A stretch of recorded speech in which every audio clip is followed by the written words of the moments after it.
Assalamualaikum warahmatullahi wabarakatuh. Baiklah, saya akan memperkenalkan diri dulu. Nama saya Iwan Setiawan.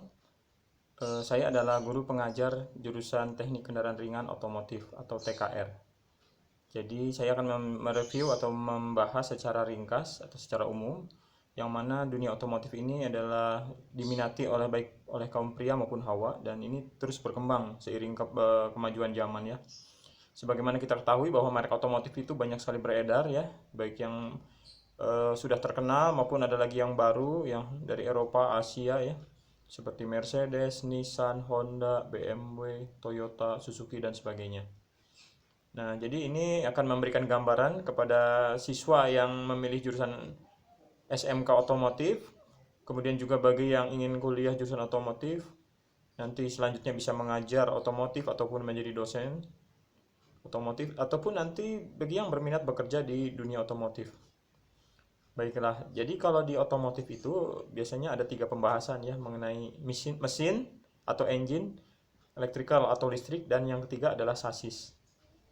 Ya, jadi dunia otomotif itu sangat luas ya. Jadi bukan hanya sepeda motor, mobil, kemudian sebetulnya kendaraan berat pun seperti traktor, ekskavator itu juga termasuk otomotif. Kemudian pesawat baling-baling ya yang itu juga dasarnya dari otomotif, kemudian kereta, diesel, kemudian genset, kompresor angin dan masih banyak lagi yang basicnya atau dasarnya dari otomotif ya. Nah, kemudian baiklah kita mulai membahas dari materi selanjutnya.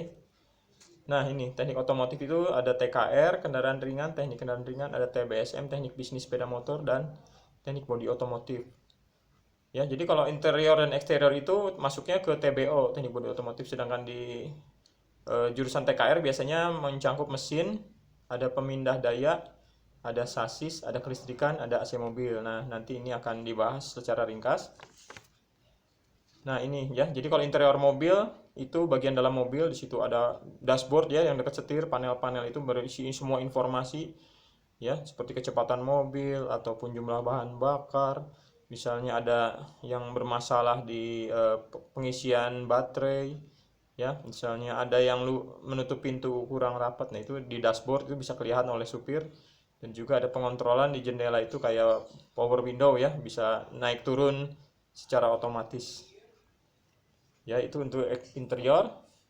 Sekarang untuk eksterior, nah ini yang banyak dikerjakan oleh siswa SMK, yaitu seperti perbaikan bodi otomotif ya, tapi interiornya juga bisa diperbaiki ya, menyangkut bodi ya, seperti pengelasan, pemotongan, kemudian pendempulan, pengecatan ya, ini untuk yang jurusan teknik bodi otomotif atau TBO. Kemudian untuk yang selanjutnya adalah untuk jenis engine atau mesin pada TKR ya. Jadi biasanya yang dibahas itu adalah mesin bensin dan diesel. Ya, seperti kalian tahu kalau ini mesin bensin ya bahan bakarnya bensin, kalau diesel bahan bakarnya solar. Secara konstruksi itu cukup berbeda ya, antara bensin dan diesel ya. Dan juga tenaganya juga, apa kelebihannya di bensin, apa kelebihan di diesel juga nanti akan dipelajari lebih lanjut. Nah, selanjutnya untuk komponen mesin bensin di sini ya. Nah, untuk komponen mesin bensin itu ya biasanya hampir sama dengan diesel, juga ada saringan angin. Kemudian, nah untuk yang berbedanya adalah di sini di bensin itu ada businya ya, ada busi, ada katup isap, katup buang, ada batang piston, ada piston atau torak ya. Kemudian ada poros engkol, kemudian ada apa nih, penampung oli ya. Nah, itu adalah ada kepala silinder, ada blok silinder ya. Ada silinder tempat piston bergerak naik turun. Nah, itu komponen mesin bensin secara umumnya. Selanjutnya komponen mesin diesel. Nah, itu hampir sama, ada piston, ada torak, ada poros. Yang berbeda hanyalah di sini dia bahan bakarnya diinjeksikan oleh pompa ya. Jadi dia tidak menggunakan busi. Kemudian pompanya juga jenis pompa bahan bakar solarnya juga berbeda ya. Nah, ini nanti akan dilanjutkan dijelaskan lagi. Selanjutnya, nah ini di komponen mesin pendingin atau pendingin mesin, sorry. Jadi radiator itu berfungsi untuk mendinginkan mesin ya. Jadi di dalam blok silinder itu ada semacam lorong-lorong atau jaket tempat bersirkulasinya air. Jadi kalau air yang di mesin sudah panas, dia akan masuk ke radiator untuk didinginkan. Kemudian yang dingin tadi disalurkan lagi ke mesin yang panas, masuk lagi ke radiator untuk didinginkan. Nah, seperti itu prinsip pendingin mesin. Selanjutnya adalah pemindah daya, ya. Jadi kalau putaran dari mesin atau gerakan dari torak tadi itu menjadi gerak torak itu gerak naik turun menjadi gerak putar, itu nanti akhirnya akan dipindahkan ke roda, baik roda depan maupun belakang. Jadi dari mesin itu putaran akan dipindahkan ke kopling, lanjut ke transmisi, poros propeller atau gardan, kemudian ke diferensial atau gardan, kemudian axle shaft, kemudian roda dan ban. Jadi kopling itu ya untuk memutuskan menghubungkan putaran mesin, transmisi untuk mengubah gigi 1, 2, 3, 4 mundur. Poros propeller itu menyambungkan dari transmisi ke poros gardan. Poros gardan itu mengubah putaran dari mesin menjadi putaran roda kiri dan kanan. Kemudian axle shaft itu poros yang menggerakkan roda dan ban tadi, ya. Kemudian itu adalah pemindah daya. Kemudian kita lanjutkan. Nah, ini di sini terlihat yang bagian atas itu, ya. Itu adalah mesin di depan penggerak roda belakang. Lihat di depan itu ada piston yang bergerak naik turun. Kemudian ke belakang lagi putaran berubah menjadi putaran yang masuk ke kopling, dari kopling ke transmisi. Kemudian ada poros gardan, ke belakang lagi ada diferensial, dari diferensial ke as roda, ya. Jadi ini adalah contoh mesin di depan penggerak roda belakang. Tapi untuk mobil-mobil tertentu seperti sedan, itu posisi mesin di depan, tetapi penggerak roda depan, makanya dia bisa lebih rendah, ya. Tidak ada poros gardannya. Nah, itu. Kita lanjut. Nah, sekarang ada lagi sasis, ya. Sasis itu terdiri dari suspensi, kemudi, ban, pelek, dan rem. Jadi suspensi itu yang membuat kenyamanan kepada penumpang, ya. Kalau kemudi jelas untuk membelokkan kendaraan ke kiri dan ke kanan. Kalau ban itu adalah yang untuk menggerakkan kendaraan, ya, yang berhubungan langsung dengan jalan. Ya, kalau pelek itu adalah dudukan dari ban itu sendiri, dan kemudian untuk rem adalah untuk menghentikan ataupun memperlambat laju kendaraan. Itu sasis. Kemudian, nah ini suspensi, ya. Jadi suspensi itu contohnya misalnya shock absorber atau peredam kejut, dan juga ada pegas, ya. Itu macam-macam pegasnya juga, peredam kejutnya juga nanti akan dibahas. Jadi termasuk juga itu sasis itu rangka, ya. Jadi rangka kendaraan. Jadi banyak sekali komponen-komponen dari suspensi, nanti akan dibahas lebih lanjut. Kemudian kemudi, ya sudah jelas, kemudi itu adalah untuk membelokkan kendaraan ke kiri dan ke kanan. Kemudi juga terbagi lagi untuk kendaraan berat, beda lagi dengan kendaraan ringan. Dan juga ada kendaraan berat itu kenapa jadi ringan? Karena di situ ada komponen power steering yang memperingan kerja supir atau pengemudi.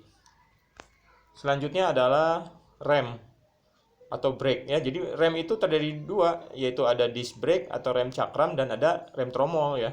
Ya, kalau disc brake biasanya lebih pakem, ya, dibanding rem tromol. Jadi ini ada ketentuannya untuk mobil-mobil tertentu, ya. Jenis-jenisnya juga banyak.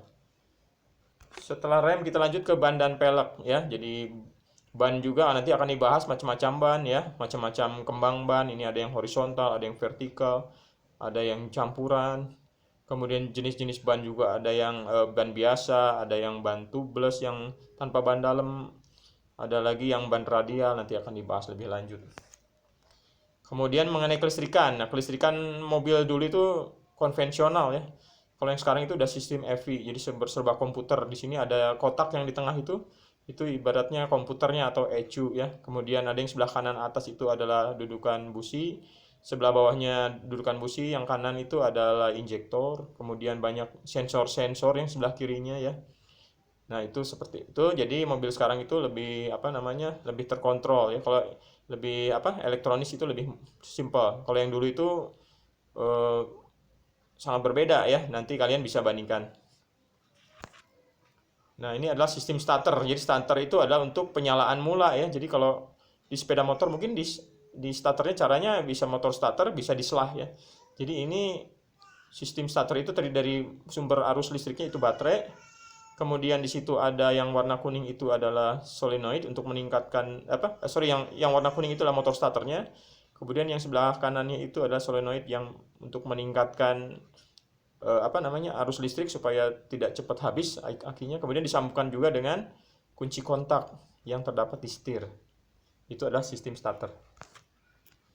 Selanjutnya adalah sistem pengisian. Ya, apa itu sistem pengisian? Sistem pengisian adalah baterai itu diisi ulang secara otomatis pada saat kendaraan berjalan. Jadi kalau kendaraan sering digunakan itu baterainya akan mengisi, ya. Di situ ada komponennya, itu alternator yang di bawah itu, yang dia berputar bila mana mesin berputar, ya. Jadi nanti menghasilkan arus listrik, nanti oleh regulator akan distabilkan, nanti akan masuk ke baterai, jadi baterainya terisi. Nanti akan dibahas lebih lanjut.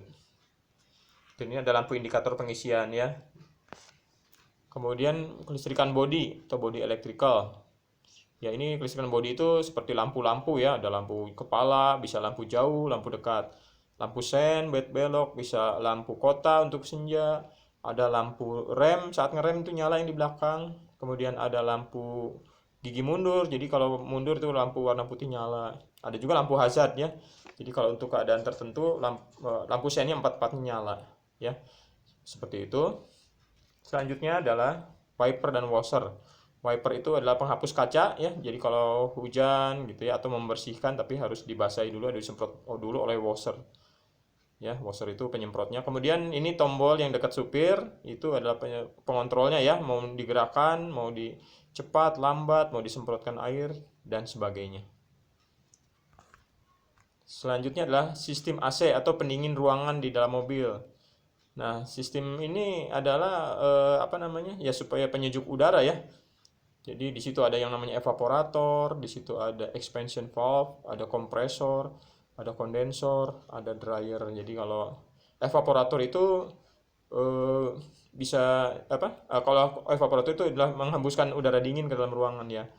Kemudian kalau kondensor itu seperti radiator, ya. Kalau kompresor itu menghisap dan menekan freon, ya. Kemudian juga untuk dryer juga untuk mengubah dari expansion valve dan dryer itu merubah dari gas menjadi cair, ya. Kemudian mendingin ya, itulah prosesnya, nanti akan dijelaskan lebih lanjut. Nah, jadi itulah review atau ulasan singkat mengenai dunia otomotif. Jadi prinsipnya adalah bagi kalian sudah terjun ke dunia otomotif itu banyak sekali peluangnya. Jadi bisa BMW, ya, atau bekerja di bidang otomotif ataupun melanjutkan kuliah di bidang otomotif dan berwirausaha atau membuka usaha bengkel perbaikan sendiri, atau bisa juga jasa penjualan spare part juga bisa. Jadi kalau bekerja di pabrik produksi mobil atau komponen otomotif bisa. Melanjutkan kuliah, nah setelah lulus kuliah menjadi pengajar di SMK atau menjadi dosen, atau bisa menjadi trainer di bengkel atau pabrik, ya. Yang terakhir adalah wirausaha. Bagi kalian yang berminat wirausaha bisa membuka bengkel sendiri, tapi mungkin bagi yang belum mempunyai modal sebaiknya sambil bekerja mengumpulkan modal untuk nantinya wirausaha, ya, dicicil misalnya, seperti itu, ya.